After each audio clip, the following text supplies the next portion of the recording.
ಗದಗ ಜಿಲ್ಲೆಯ ಲಕ್ಷ್ಮೇಶ್ವರ ಪುರಸಭೆ ವ್ಯಾಪ್ತಿಯ ಈಶ್ವರನಗರದ 3ನೇ ಕ್ರಾಸ್ನಲ್ಲಿರುವ ನಾಗರಿಕ ಸೌಲಭ್ಯ ಉದ್ಯಾನವನದಲ್ಲಿ ಮೇಲ್ಮಟ್ಟದ ಜಲಸಂಗ್ರಹಾಗಾರ ನಿರ್ಮಾಣಕ್ಕೆ ತೀವ್ರ ವಿರೋಧ ವ್ಯಕ್ತವಾಗಿದೆ.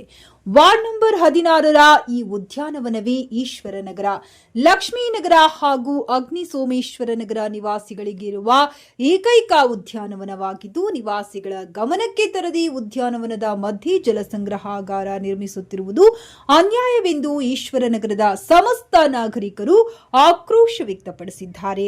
ನಗರದಲ್ಲಿ ಅನೇಕ ಖಾಲಿ ಸಾರ್ವಜನಿಕ ಜಾಗಗಳು ಲಭ್ಯವಿರುವುದರಿಂದ ಉದ್ಯಾನವನವನ್ನ ಉಳಿಸಿ ಬೇರೆ ಜಾಗದಲ್ಲಿ ಜಲಸಂಗ್ರಹಾಗಾರ ನಿರ್ಮಿಸಬೇಕೆಂದು ಪುರಸಭೆಗೆ ಮನವಿ ಸಲ್ಲಿಸಲಾಗಿದೆ.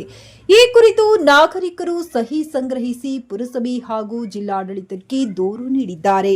ಈ ಸಂದರ್ಭದಲ್ಲಿ ಶಿಯಾರಿನ್ ಪಂಚಬಾವಿ, ಶ್ರೀ ಸಂತೋಷ್ ಪಾಟೀಲ್, ಶ್ರೀ ಪರಮೇಶ್ವರ ಕಾಳಶೆಟ್ಟಿ, ಶ್ರೀಮತಿ ಎಸ್ಎಲ್ ಕೊಪ್ಪದ, ಶ್ರೀ ಡಾಕ್ಟರ್ ಸಂಜೀವ್ ಕುಮಾರ್ ಬಿರಾದಾರ್, ಶ್ರೀ ಪ್ರವೀಣ್ ಕುಮಾರ್ ಬಾಳಿಕಾಯಿ, ಶ್ರೀಮತಿ ಸರಸ್ವತಿ ಹೊನ್ನಗೌಡರ, ಶ್ರೀಮತಿ ಶೋಭಾ ಅಂಗಡಿ, ಶ್ರೀ ಬಸವರಾಜ್ ಮೂಕಿ, ಶ್ರೀ ಪ್ರವೀಣ್ ರೇವಣಪ್ಪ ಆಲದಕಟ್ಟಿ, ಶ್ರೀ ಚೇತನ್ ಕುಮಾರ್ ನೀಲಪ್ಪ ಗೌಡರ್, ಶ್ರೀ ಸತೀಶ್ ನೆರ್ತಿ, ಶ್ರೀ ಚಿದಾನಂದ ಹೆಚ್ ಅಗಡಿ ಮತ್ತು Shrimati Kavita Pavada Shettar, Shri Hanumantha Gowda Sheelavantar, Shri N S Pavada Shettar, Shri Rajendra Chauhan, Shri Shankarappa S Pujar, Shri Hanumantha Gowdru Halemani, Shri M F Haveri Math, Shri Swaroop Baradeli, Shri B N Rati, Shri Shivananda Samshi, Shri R C Pattanashetti sir, Shri N V Hemagiri Math, Shri M S Hiremath, Shri Suresh Malali ಅರ್ಜಿಯನ್ನ ಮುಖ್ಯಾಧಿಕಾರಿಗಳ ಪರವಾಗಿ ಪುರಸಭೆ ಕಚೇರಿ ವ್ಯವಸ್ಥಾಪಕರು ಮಂಜುಳಾ ಹೋಗಾರ್ ಸ್ವೀಕರಿಸಿದರು.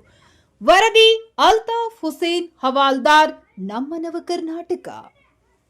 ಮಾಡಲಿಕ್ಕೆ ಕಟ್ಟಡ ಒಂದು ಟಾಕಿ ಕಟ್ಟಕ್ಕೆ ನಮ್ಗೆ ಭಾಳ ಬೇಜಾರು ಸಂಖ್ಯೆ ಆಯ್ತು. ಯಾಕಂದ್ರೆ ಇರೋದು ಒಂದು ಗಾರ್ಡನ್, ಆಮೇಲೆ ಸುತ್ತಲೂ ಮನೆಗಳದ, ಅದು ಟಾಕಿ ಕಟ್ಟಂತ ಏರಿಯಾ ಅಲ್ಲ, ಪ್ರದೇಶ ಅಲ್ಲ. ಯಾಕಪ್ಪ ಅಂತಂದ್ರೆ ಅದು ಆಲ್ರೆಡಿ ಸುತ್ತಲೂ ಮನೆ ಅದಾವು, ಆಮೇಲೆ ಇರೋದು ಒಂದು ಗಾರ್ಡನ್.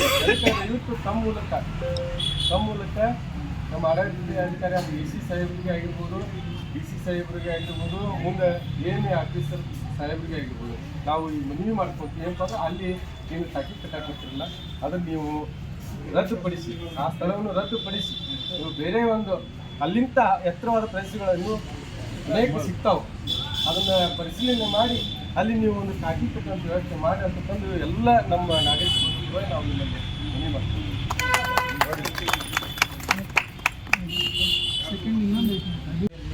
ಎಲ್ಲ ಕೂಡಿಸ್ಕೊಂಡು ಈಗಾಗಲೇ ನಾವು ಒಂದು 6 ಕುರ್ಚಿ ತೊಗೊಂಬಂದು ಅಲ್ಲಿ ಬೆಂಚ್ ತೊಗೊಂಬಂದು ಹಿರಿಯರ ನಾಗರಿಕರಿಗೆ ಸಾಯಂಕಾಲ ಬಂದರೆ ಕುಂದಿರ್ಲಿಕ್ಕೆ ಮಾಡಲಿಕ್ಕೆ ಅಂತೇಳಿ ನಾವು ಅಲ್ಲಿ ಹಾಕಿದ್ವಿ. ಮುಂದಿನ ಏನು ಬೇರೆ ಬೇರೆ ಏನು ಅಭಿವೃದ್ಧಿ ಐತಲ್ಲ ಪುರಸಭೆ ಇದ್ದಿಂದ ಒಂದು ನೀರಿನ ವ್ಯವಸ್ಥೆ